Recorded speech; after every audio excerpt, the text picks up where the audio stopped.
Hello students, next topic is firm's equilibrium. In this topic, we have to understand what is the meaning of firm's equilibrium, then conditions of equilibrium, then under perfect competition, firm's equilibrium. So what is the meaning of firm's equilibrium? A firm is in equilibrium when it is satisfied with its existing amount of output. A firm in equilibrium has no tendency either to increase or decrease its output. The firm will be in this situation when either it will be earning maximum profit or incurring minimum losses. In the words of Hansen, a firm will be in equilibrium when it is of no advantage to increase or decrease its output. In the words of Kautsainis, a firm is in equilibrium when it maximize its profits. तो कुल मिला के firms equilibrium एक ऐसा situation होता है जहां पे फर्म जो है वो अपना आउटपुट जो है वो ना इंक्रीज करना चाहती है ना डिक्रीज करना चाहती है। तो एक ऐसा लेवल ऑफ प्रोडक्शन होता है जहां पे फर्म्स अपना लेवल ऑफ आउटपुट जो है वो फिक्स्ड रखती है। तो और यहाँ पे काउटसाइनिस ने दिया कि ऐसा एक लेवल होता है जहां पे फर्म को मैक्सिमम प्रॉफिट जो है वो भी मिलता है। तो इक्विलिब्रियम के लिए कंडीशंस क्या है? फर्म्स इक्विलिब्रियम कंडीशन, फर्म का इक्विलिब्रियम होने के लिए जो है दो कंडीशंस होते हैं। एक होता है marginal cost should be equal to marginal revenue. Marginal cost should be equal to marginal revenue and marginal cost curve cuts to marginal revenue curve from below side। तो ये जो है दो कंडीशंस इस्तेमाल करके हम फर्म का इक्विलिब्रियम जो है वो निकाल सकते हैं। इसलिए आपको जो है ये बहुत अच्छे से ध्यान में रखना है क्योंकि हम बहुत सारी जगह पे इसका इस्तेमाल करने वाले हैं। दो ही कंडीशंस है। फर्स्ट कंडीशन क्या है? Marginal cost is equal to marginal revenue होना चाहिए। और दूसरी कंडीशन क्या है? Marginal cost curve cuts marginal revenue curve from below side. तो ये जो है इस तरह से ये दो कंडीशंस का इस्तेमाल करके हम फर्म का इक्विलिब्रियम जो आउटपुट लेवल है वो निकाल सकते हैं। तो हम परफेक्ट कंपटीशन की बात करते हैं इक्विलिब्रियम। तो प्राइस और output determination under perfect competition मतलब फर्म्स जो इक्विलिब्रियम है वो हमें डिटरमाइन करना है। तो अंडर परफेक्ट कंपटीशन अगर हम लोग देखेंगे तो वो उसके दो मेन टाइप्स आते हैं। वो है शॉर्ट रन इक्विलिब्रियम और दूसरा जो है वो है लॉन्ग रन इक्विलिब्रियम। फिर इस शॉर्ट रन इक्विलिब्रियम के तीन टाइप्स देखने को मिलते हैं। फर्स्ट है सुपर नॉर्मल प्रॉफिट, दूसरा है नॉर्मल प्रॉफिट, तीसरा है मिनिमम लॉस।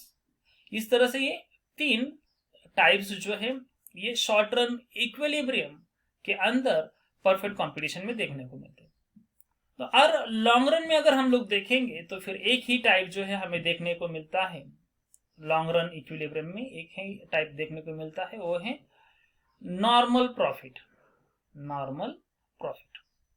तो अब जो है ये सभी टाइप्स हमें डिटेल में पढ़ने हैं। सभी टाइप्स में फर्म का इक्विलिब्रियम निकालना है।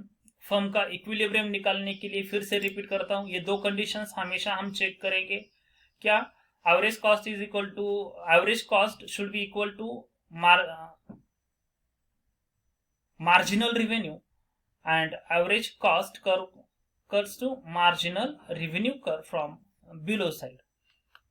तो इस तरह से जो है ये दो कंडीशंस हमें ठीक से ध्यान में रखना है।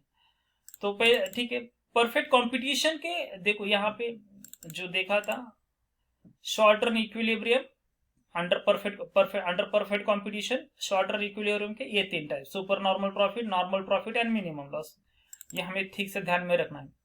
Under perfect competition, short run की अगर हम लोग बात करते हैं, शॉर्ट रन इक्विलिब्रियम की अगर हम लोग बात करते हैं, तो फिर हमें ये थ्री जो है ये पॉसिबिलिटीज देखने को मिलते हैं। वो कौन से हैं?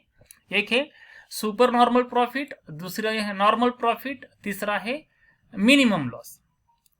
तो इनको अब हम एक्सप्लेन करेंगे, इनको हम जो है एक्सप्लेन करेंगे, मतलब दिखाएंगे सिचुएशंस इस तरह से कि जैसे हमें सुपर नॉर्मल प्रॉफिट मिलता हो, नॉर्मल प्रॉफिट मिलता हो और मिनिमम लॉस मिलता हो। तो पहले जो है हम सुपर नॉर्मल प्रॉफिट, ये जो सिचुएशन है उसको देखेंगे।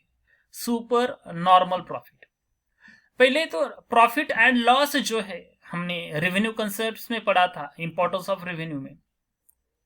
प्रॉफिट आइडेंटिफाई करने के लिए, प्रॉफिट एंड लॉस आइडेंटिफाई करने के लिए average revenue and average cost, ये दो कंसेप्ट से वो इस्तेमाल होते हैं। Average revenue is greater than average cost होगा तो फिर क्या होगा? सुपर नॉर्मल प्रॉफिट जो है वो मिलेगा। Average revenue is greater than average cost होगा तो सुपर नॉर्मल प्रॉफिट जो है वो मिल जाएगा। तो अब यहां पे सुपर नॉर्मल प्रॉफिट को समझने के लिए, हम दिखाने के लिए हम डायग्राम निकालेंगे। तो यहां पे ये देखो, यहां पे ध्यान दो, पी से लेकर ये जो पी ये जो लाइन है, ये पी ये जो कर्व है, वो average revenue and marginal revenue दिखाता है। उससे पहले ये समझो कि ओ एक्स एक्सिस के ऊपर हमने आउटपुट दिखाया है और ओ वाई एक्सिस के ऊपर रेवेन्यू एंड कॉस्ट दिखाया है। तो पहले जो है हमें अब फर्म का इक्विलिब्रियम निकालना है। तो फर्म का इक्विलिब्रियम के लिए हमने दो कंडीशंस डिस्कस किए हैं। एक कंडीशन ये है कि marginal cost is equal to marginal revenue होना चाहिए, पहली कंडीशन। और दूसरी condition, marginal cost curve cuts to marginal revenue curve from below side. Marginal cost curve जो है मार्जिनल रेवेन्यू कर्व को नीचे से ऊपर जाते समय इंटरसेक्ट करना चाहिए, ये हमारा दूसरा कंडीशन है। तो इस तरह से कर्व फिर हम निकालेंगे और फर्म का इक्विलिब्रियम निकालेंगे। तो फिर इसलिए हमें पहले जो है मार्जिनल रेवेन्यू कर्व निकालना होगा और मार्जिनल कॉस्ट निकालना होगा। तो फिर हमने ये पी ये जो है ये क्या किया, मार्जिनल रेवेन्यू कर्व जो है वो निकाला। तो ये जो है इस तरह से हॉरिजॉन्टल लाइन क्यों होती है पीपी मार्जिनल रेवेन्यू कर्व की? इसका रीजन ये होता है कि under perfect competition uniform prices होते हैं, यूनिफॉर्म प्राइसेस होते हैं। तो प्राइसेस यूनिफॉर्म रहने के वजह से जो मार्जिनल रेवेन्यू जो है, आप 1 यूनिट सोल्ड करो, 10 यूनिट सोल्ड करो, सॉरी आप जो है फिर और कितना भी ज्यादा सोल्ड करो, आपको रेवेन्यू जो है मार्जिनल रेवेन्यू उतना ही मिलेगा अगर आपका प्राइस यूनिफॉर्म है। और वही बात हमें एवरेज रेवेन्यू में भी देखने को मिलती है। इसलिए ये जो पी लाइन जो है ये सिर्फ एवरेज रेवेन्यू को ही नहीं, सॉरी मार्जिनल रेवेन्यू को ही नहीं, एवरेज रेवेन्यू को भी दिखाती है। और ये इस तरह से हॉरिजॉन्टल लाइन होती है, ओ एक्स एक्सिस को पैरेलल होती है। इसका रीजन यह होता है परफेक्ट कंपटीशन में यूनिफॉर्म प्राइसेस होते हैं। अब दूसरा कर्व जो हमें चाहिए वो है marginal cost curve, marginal cost curve. तो फिर यहां पे हमने ये जो है मार्जिनल कॉस्ट कर्व जो है इस तरह से यू शेप में जो है वो निकाला है, जो क्या दिखाता है, जैसे जैसे हम आउटपुट बढ़ाते हैं तो कॉस्ट कम होता है, फिर और आउटपुट बढ़ाते हैं तो फिर कॉस्ट बढ़ता है। तो इस तरह से इसका रीजन जो है economies and diseconomies of production होते हैं। तो ये जो यू शेप में जो है ये हमारा marginal cost curve, MC means marginal cost curve. अब ये जो मार्जिनल कॉस्ट कर्व है ये वाला, ये इंटरसेक्ट कर रहा है हमारे पीपी मार्जिनल रेवेन्यू कर्व को इस ई में। तो फिर इस ई में हमें क्या देखने को मिलता है, इस ई में कि marginal cost is equal to marginal revenue है। साथ ही marginal cost curve cuts to marginal revenue curve from below side, नीचे से ऊपर जाते समय इंटरसेक्ट कर रहा है, इसलिए हमारा फर्म का इक्विलिब्रियम जो है इस ई में जो है वो हो जाएगा। तो ई क्या है, हमारा इक्विलिब्रियम पॉइंट है जहां पे फर्म का ओ यम इतना आउटपुट लेवल जो है वो डिटरमाइंड होता है। इससे आगे ना ज्यादा प्रोडक्शन करना चाहेगी कम, ना इससे कम करना चाहेगी। तो अब ये इक्विलिब्रियम हुआ। अब हमें एक खास सिचुएशन दिखानी है, वो है सुपर नॉर्मल प्रॉफिट। और ये सुपर नॉर्मल प्रॉफिट कब दिखेगा, जब average revenue is greater than average cost होगा। एवरेज रेवेन्यू ज्यादा, इक्विलिब्रियम पे टाइम पे average revenue greater than average cost होगा, तो फिर हमें सुपर नॉर्मल प्रॉफिट देखने को मिलेगा। तो इस तरह से जो है फिर हमने इसके लिए अब हमें निकालना पड़ेगा एवरेज रेवेन्यू कर एंड एवरेज कॉस्ट कर। तो ये जो पी लाइन है यही हमारा मार्जिनल रेवेन्यू भी है और यही हमारा एवरेज रेवेन्यू भी है। परफेक्ट कंपटीशन में दोनों इक्वल होते हैं। तो अब हम इक्विलिब्रियम पे टाइम पे अगर हम लोग देखेंगे तो ई से लेकर एम तक हमारा एवरेज रेवेन्यू है।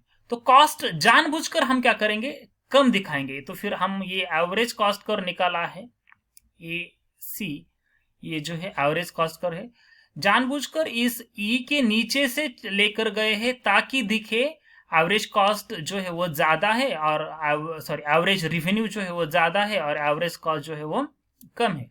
तो हमारा एवरेज रेवेन्यू जो है वो ई से लेकर एम तक है और एवरेज कॉस्ट की अगर हम लोग बात करेंगे तो फिर वो ए से लेकर एम तक है। तो ई एम इतना रेवेन्यू मिल रहा है और उसमें से ए एम इतना कॉस्ट आ रहा है, तो पर यूनिट ई ए इतना हमें क्या मिलेगा, सुपर नॉर्मल प्रॉफिट मिलेगा। तो टोटल कितना प्रॉफिट मिलेगा, तो इसलिए जो है हमने ओ वाई एक्सिस के ऊपर लाइन डाला, तो फिर ये जो टोटल हमें शेडेड एरिया ये जो दिखने को मिलता है पी ई ए बी, ये जो टोटल एरिया जो है वो क्या है, हमारा टोटल सुपर नॉर्मल प्रॉफिट है।